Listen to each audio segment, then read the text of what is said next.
The way she looked at him should have been a reason to have her removed. In a world where men lower their heads and seasoned soldiers tremble at the sound of his lighter, the new waitress was a glitch in Choi Tae-sung's perfect machine. He was used to the invisible staff, terrified silhouettes who dropped plates and averted their eyes to avoid his notice. But when Amina Johnson set the porcelain cup before him, her gaze didn't falter. It locked onto him with a steady, quiet defiance that felt like a challenge to his very existence. "Is the tea to your liking, Mr. Choi?" Her voice was steady, lacking the frantic quiver he had come to expect from everyone in Seoul. He didn't answer immediately. He searched her eyes for the flicker of fear, the reflexive retreat he saw in his enemies before they broke. Instead, he found a calm, iron-willed resolve. Something dormant and dangerous shifted in Tae-sung's chest, a sudden irrational need to see exactly how much pressure it would take to make her look away.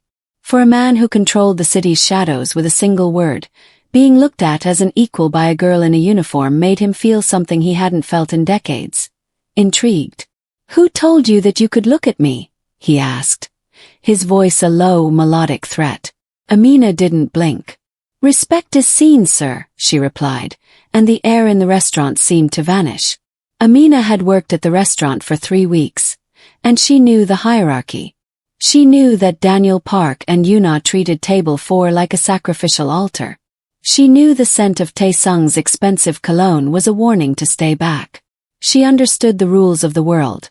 Be silent, be efficient, be invisible. But Amina Johnson had spent 24 years being the other. The foreigner, the outsider, the girl who had to work twice as hard for half the respect. She had learned that once you start bowing, people never let you stand back up. Today, her courage was a necessity, not a choice. Her manager, Sung-ho, had tried to dock her pay for a broken glass she hadn't touched, and the debt collectors back in Louisiana were calling her sister again. She couldn't afford to be the girl who fumbled a tray or looked at the floor in shame. She needed this job to be her fortress. If she let the fear in the room swallow her, she'd lose the only thing she had left, her dignity. She had smoothed her apron, tucked a stray lock of hair into her bun, and walked toward the most dangerous man in South Korea because the rent was due. Her family was waiting, and she refused to let a boss see her sweat. She had spent a lifetime perfecting the art of being unshakable, but as Tae-sung leaned forward, she realized that being noticed by a predator was a lot more dangerous than being invisible. The silence in the restaurant was so thick it felt like a physical weight, pressing down on the shoulders of every server in the room. Behind the mahogany partition, Daniel Park gripped a serving tray so hard his knuckles turned white, his eyes darting toward the floor. Yuna had suddenly found a reason to reorganize a perfectly straight row of wine glasses, her breath coming in shallow hitches. To them, table 4 wasn't just a piece of furniture. It was a storm front, and Choi Tae-sung was the lightning. Amina felt the heat of their collective panic, but she didn't let it infect her. She moved with a rhythmic grace, her sensible black shoes making no sound on the polished hardwood. As she reached the table, the air temperature seemed to drop. Tae-sung sat perfectly still, a man carved from obsidian and tailored silk. He didn't look up as she placed the hand-carved stone coaster down, followed by the delicate porcelain cup of steaming omija tea. The golden rule of the restaurant was simple: serve the shadow, never the man. You look at the cuff of his sleeve, the knot of his tie, or the steam rising from the cup, but you never, under any circumstances, look at the face. Amina ignored it. As she finished the pour, she didn't retreat into the shadows like the others. She stood her ground, her hands moving to her back in a formal clasp, and waited. When Tae-sung finally lifted his head, expecting the crown of a bowed head or the sight of a trembling chin, he was met with the deep, steady brown of Amina's eyes. For a heartbeat the world stopped. In the background, a glass slipped from Yuna's hand, shattering against the tile with a sound like a gunshot. No one moved to clean it. Every eye was fixed on the standoff. Tae-sung's expression didn't change, but his pupils dilated, tracking the lack of fear in her face. He had spent his life navigating rooms where people either wanted to kill him or were terrified he would kill them. Amina looked at him as if he were simply a man who had ordered tea. "Your tea, sir," she said, the words low and melodic. Taesung leaned back, the leather of his chair creaking, a sound that seemed to echo in the dead quiet room. His iron-controlled gaze narrowed, searching for the crack in her armor, the hidden tremor that would betray her. He found nothing but a resolute, professional dignity. "You're new," he observed. It wasn't a question. It was an indictment. 3 weeks, Mr. Choi, she replied. She didn't answer this time, and the omission felt like a spark hitting dry tinder. He picked up the cup, the steam curling around his sharp features, but his eyes never left hers. Around them, the restaurant's hierarchy began to crumble. The power dynamic that had kept the staff in a state of subservient paralysis for years had been punctured by a single look. Taesung took a slow sip. His gaze locked on Amina, signaling to everyone in the room that the invisible girl was now the only thing in the world he intended to see.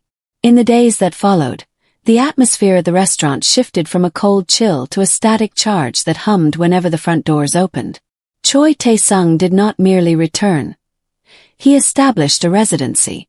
Every evening at precisely 7 o'clock, he occupied the same table in Amina's section, a silent sentinel in a perfectly tailored charcoal suit. He didn't bring associates, and he didn't bring weapons, at least none that were visible. He brought only his presence, which acted like a spotlight that followed Amina's every move. The other staff watched from the periphery, whispering in the kitchen like frightened birds. But for Amina, the pressure didn't come from the Mafia boss.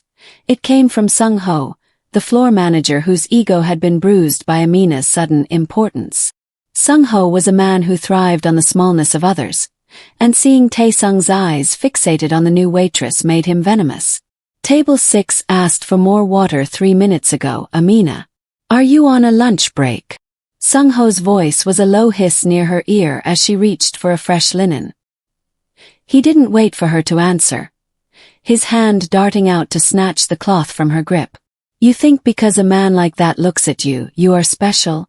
To him you are just a curiosity. To me, you are a slow waitress who is replaceable. From his table, Taesung watched the interaction. He didn't move a muscle, his hand wrapped around a glass of neat whiskey, but his gaze was predatory. He saw the way Sung-ho crowded Amina's personal space, the way his finger jabbed toward her chest to emphasize a point, and the way Amina's jaw tightened as she forced herself to remain professional. He saw her swallow her pride, not out of fear of Sung-ho, but out of the desperate need to keep the small plastic card in her pocket, the one that allowed her to send money back to Louisiana. Later that night, as the dinner rush peaked, Sung-ho intentionally tripped the pace. He redirected the busboys away from Amina's tables, leaving her to clear heavy trays while balancing new orders. When a drop of sauce splashed onto the white tablecloth of an adjacent table, Sung-ho was there in an instant. Incompetent, Sung-ho barked, loud enough for the surrounding patrons to turn. Clean it. On your knees if you have to.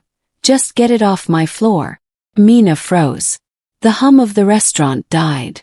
She looked at the floor, then at the cloth in her hand, the weight of her immigrant struggle pressing against her ribs like a physical ache. She began to lower herself, the art of invisibility her only remaining shield. But before her knee could touch the wood, the sound of a chair scraping against the floor cut through the room like a blade. Sung stood up. He didn't look at the mess, and he didn't look at Amina. He turned his unreadable, iron-cold gaze toward Sung-ho. The manager's face went from a triumphant red to a sickly, translucent white in a matter of seconds. Taesung didn't say a word. He simply set his glass down on the table with a finality that signaled the end of the manager's authority. In that silence, Amina realized she was no longer being watched. She was being guarded. The humid Seoul night clung to Amina like a second skin as she stepped out of the restaurant's service entrance. Her shift had ended an hour late, and the weight of Sung-ho's harassment felt like lead in her shoes. She adjusted the strap of her bag, her mind already calculating the exchange rate for the money she needed to wire to Louisiana. She was so focused on the math of survival that she didn't notice the black sedan idling at the mouth of the alley, its headlights extinguished. A shadow detached itself from the brickwork. Then another. Amina Johnson, a voice rasped, speaking English with a thick, jagged accent. It was Park, a mid-level enforcer for the predatory lending ring that had tracked her family's debt across an ocean. He was a man who smelled of stale cigarettes and cheap cologne. His presence a violent stain on the quiet street. "Your sister says the well is dry. We think you're just hiding the bucket." Amina's heart hammered against her ribs, but she didn't scream. She had learned early that screaming only gave men like Park more satisfaction. "I told you I get paid on Friday. You'll have the interest then." "Friday is too long," Park sneered, stepping into the dim yellow glow of a street lamp. He reached out, his thick fingers aiming for the strap of her bag. Amina flinched, her back hitting the cold brick of the alleyway. She was alone, thousands of miles from home, cornered by a ghost from her past. She braced for the impact, for the familiar rough handling of a world that didn't care about her dignity. But the blow never came. Instead, the sound of a car door closing echoed through the alley. Not the sedan, but a heavy, armored door. Two men appeared from the darkness behind Park. They didn't look like street thugs. They looked like shadows in suits, moving with a synchronized, lethal efficiency that made Park's aggression look like a child's tantrum. One of them, a man Amina recognized as Tae-sung's personal driver, stepped into the light. He didn't say a word to Amina. He didn't even look at her. He simply caught Park's wrist in a grip that made the loan shark's face turn a bruised shade of purple. "You are standing in the wrong place," the driver said. His voice a low, terrifying hum. Park's bravado vanished instantly. He knew these suits. He knew the crest on their lapels. I didn't know she was under the dragon's shadow. I was just." "You were leaving," the driver interrupted. In seconds the alley was empty. The loan sharks scrambled into their sedan and tore away, leaving Amina trembling against the wall. The driver turned to her then, his face an unreadable mask of professional courtesy. He opened the rear door of a waiting black limousine, revealing the dim, amber-lit interior. Inside, shrouded in the scent of bergamot and expensive whiskey, sat Choi Tae-sung. He didn't offer a hand, and he didn't offer an apology. He simply looked at her, his dark eyes reflecting the neon lights of the city. Amina realized with a jolt of terror that the invisible life she had fought so hard to maintain was gone. She wasn't being hunted by the dark anymore. She had been claimed by it. The heavy door of the limousine clicked shut, sealing out the damp Seoul night and replacing it with a hum of climate-controlled silence. Amina sat on the edge of the leather bench, her hands clasped so tightly her knuckles mirrored the ivory of the fine porcelain she served daily. Beside her, Choi Tae-sung remained a shadow among shadows, the amber light of the car's console carving his profile into sharp, unforgiving lines. "Drink?" he asked, his voice a low vibration that seemed to bypass her ears and resonate directly in her chest. He didn't wait for an answer, pouring a finger of amber liquid into a crystal glass that caught the passing streetlights. He held it out not to a waitress but to a guest. Amina didn't take it.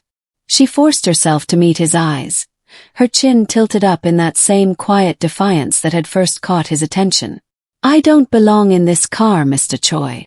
And I don't need a protector. I just need to get home." Tae-sung set the glass down with a rhythmic thud against the wood grain tray. "You belong wherever you choose to stand, Amina. But you cannot stand against men like Park with nothing but a professional stare." He leaned forward, the scent of bergamot and expensive tobacco surrounding her. "I know why you are here. I know about the house on the edge of the bayou in Louisiana. I know about the sister who is trying to keep your mother's medical bills from drowning the family, and the loan you took from the wrong people to get your visa." The blood drained from Amina's face. The invisibility she had cultivated for 24 years felt like a threadbare sheet being ripped away. To have her secrets spoken aloud in the back of a car in South Korea by a man who moved mountains with a whisper was more terrifying than the loan sharks had ever been. "How do you know that?" she whispered, her voice finally betraying a flicker of the fear he had been searching for. "Because I make it my business to know the value of everything in my sight," Tae-sung replied. He didn't look triumphant. He looked almost weary, like a king burdened by the weight of his own surveillance. "You have been sending 70% of your paycheck home. You have been eating one meal a day to ensure your sister has enough for the pharmacy. You are a woman of immense discipline, Amina. But you are fighting a war with a kitchen knife." He reached into his breast pocket and pulled out a small, heavy envelope, placing it on the seat between them. "The debt in Louisiana no longer exists. I have purchased it." Amina stared at the envelope as if it were a coiled viper. "I didn't ask you for this. I don't want to owe you, of all people." "You don't owe me money," Tae-sung said, his gaze softening just enough to be dangerous. "I simply prefer my guests to sit at my table without the weight of the world bowing their heads. Tomorrow you will come to the restaurant. But you will not wear the uniform. You will sit with me." Amina looked from the envelope to the man who had just dismantled her entire life with a checkbook. The bridge between their worlds had been built, and as the car began to move toward her apartment, she realized she had no choice but to cross it. The following morning, the restaurant felt less like a place of business and more like a tomb. When Amina arrived, she wasn't met with Sung-ho's bark or the frantic clatter of silverware. Instead, a heavy, suffocating reverence followed her every step. Yuna, who had previously treated Amina with a dismissive coldness, now stepped aside in the narrow hallway. Her head bowed so low she was nearly doubled over. Even Min-jae, the senior waiter who usually kept to his own section, scrambled to open the supply closet for her as if she were a visiting dignitary. It was a new kind of isolation. The invisible girl was gone, replaced by a ghost story. To the staff, Amina wasn't their peer anymore. She was a walking trigger for Tae-sung's wrath. "I can do that myself, Min-jae," Amina said, her voice sounding unnaturally loud in the quiet kitchen. "It's no trouble, Miss Johnson," Min-jae stammered, his eyes darting to the security cameras as if Tae-sung were watching through the lens. We didn't know about your situation. We hope you can forgive the previous, misunderstandings." Amina felt a chill that had nothing to do with the walk-in freezer. This was the collateral damage of Tae-sung's shadow. By solving her debt, he had stripped her of her normalcy. She was no longer a worker. She was a liability draped in silk. The shift in the room's gravity reached a breaking point an hour before the dinner service began. A man in a rumpled beige trench coat entered through the front, ignoring the closed sign. He didn't have the polished lethality of Tae-sung's men. He had the tired, sharp-eyed look of the law. Detective Daniel Park didn't wait for a host. He walked straight to the bar where Amina was polishing glasses and flashed a gold shield. "Amina Johnson. I'm with the Seoul Metropolitan Police."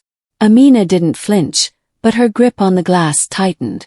"How can I help you, detective?" "I'm curious about a car," he said, leaning against the bar. "A black sedan belonging to a local predatory lender was found abandoned near your apartment last night. Curiously, the men inside were in no condition to drive it. And even more curiously, witnesses saw you getting into a limousine owned by a holding company tied to Choi Tae-sung." The detective leaned closer, his voice dropping to a conspiratorial whisper. "People like Tae-sung don't give rides for free, Amina. They don't pay off Louisiana debts out of the goodness of their hearts. Whatever he's promised you, it's a cage. Do you want to tell me what he's holding over you before you become a permanent part of his crime scene?" Amina looked at the detective, then at the staff watching from the shadows. She realized the trap was closing. If she spoke, she betrayed the man who had saved her family. If she stayed silent, she was no longer just a waitress. She was an accomplice. The detective's departure left a silence far more corrosive than his questions. Amina stood behind the bar, the weight of the crystal glass in her hand feeling like a shard of ice. Across the room, Yuna and Min-jae were busy with chores, but their movements were stiff, their eyes never once drifting toward her. The barrier between her and her colleagues wasn't just made of fear anymore. It was made of glass. She was visible, yes, but she was encased, separated from the world of ordinary people by the shadow of a man who dealt in blood and loyalty. That evening, when Tae-sung arrived, the air in the restaurant didn't just still, it froze. He walked straight to her. His presence a dark gravitational pull that forced everyone else to the periphery. He didn't ask for a table. He didn't ask for tea. He simply stood before her, his unreadable eyes scanning her face for the damage the detective might have left behind. He was here, Tae-sung said. It wasn't a question. His voice was a low rumble, the sound of a predator sensing a breach in his territory. He thinks I'm a victim or an accomplice, Amina replied, her voice barely a whisper. She looked past him, seeing the way the other waiters drifted into the kitchen, leaving them in a vacuum of silence. Is that what I am now? A case file. Tae-sung stepped closer, his scent of bergamot and danger filling her senses. You are whatever you choose to be. But the world is no longer looking through you, Amina. They are looking at you because of me. The realization hit her with the force of a physical blow. For 24 years, her safety had been her anonymity. She was the girl who blended into the background, the worker who moved without disturbing the air. That invisibility had been her armor against the coldness of the world. But now that armor was shattered. By accepting his protection, by allowing him to see her, she had stepped onto a stage where every move was scrutinized and every mistake was fatal. She looked at his hands, strong, steady, and capable of both immense gentleness and calculated violence. To love a man like Choi Tae-sung was to accept a life where peace was an illusion and safety was a luxury bought with power. There was no going back to being a nobody. There was no returning to the quiet struggle of the service uniform. I spent my whole life trying not to be noticed, she said, her eyes finally meeting his, bright with a mixture of grief and resolve. And I spent mine making sure no one dared to look twice, Tae-sung countered, his hand hovering near hers but not touching, giving her the space to choose. Amina looked at the glass partition of the restaurant's front window, seeing her reflection overlaid against the neon lights of Seoul. She was no longer a shadow. She was a woman standing in the center of a storm, and the only person holding the wind back was the man who had caused it. The safety of being a nobody was gone, traded for a dangerous, dazzling light. The shift in the city's underworld was subtle at first, like the hush before a landslide. Tae-sung's rivals, the Lee Syndicate, had spent decades looking for a crack in his ironclad perimeter, searching for a vice or a lapse in judgment. They found it not in a ledger or a betrayal, but in a black and white waitress uniform.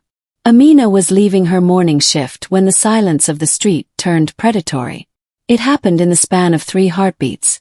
The screech of tires, the heavy scent of burning rubber, and the cold press of a gun barrel against her temple. She didn't scream. As the van sped away, her only thought was of the teacup she had left on the counter. Half finished, a mundane piece of a life that was now officially over. In his high-rise office, Tae-sung stared at his phone. The image sent by the Lee Syndicate was grainy but clear. Amina tied to a wooden chair in a warehouse that smelled of salt and rot. The message was simple. Relinquish the Incheon shipping docks by midnight, or the girl becomes a ghost. Sir, if you give up the docks, the other families will see it as a bloodless surrender, his lieutenant whispered, his voice tight with alarm. Your reputation, everything we built, it will look like a house of cards. They'll all come for us if they think a single woman is your weakness. Tae-sung didn't move.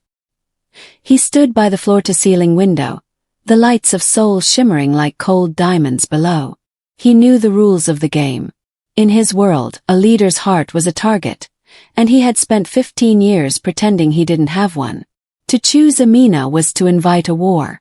To choose the empire was to preserve his legacy. He thought of the way she had looked him in the eye when everyone else looked at the floor. He thought of her quiet defiance, a strength that didn't require a gun or a title. My reputation is built on the fact that I take what I want, Tae-sung said, his voice a low, terrifying vibration that made the glass of the window shiver. And I want her alive. But the docks. Burn the docks, Taesung interrupted, turning around with eyes that promised an era of fire. Let them have the wood and the concrete. They think they found my weakness, but they've actually found the only thing left in this world I'm willing to kill for. Tell the Lee Syndicate I'm coming for her. And tell them to pray. He had spent a lifetime building an empire, but as he reached for his coat, he realized that a kingdom without the person who truly sees you is just a very expensive cage. The choice wasn't between power and love. It was between being a king of shadows or a man who finally stepped into the light. The aftermath of the rescue had left Amina's apartment feeling smaller than usual, the air still vibrating with the echoes of sirens and the metallic scent of adrenaline. She sat on her worn sofa, her hands wrapped around a mug of tea that had long since gone cold. The silence of the room was interrupted by a soft, rhythmic knock, not the aggressive pounding of the debt collectors or the authoritative rap of the police, but a tentative sound that felt almost human.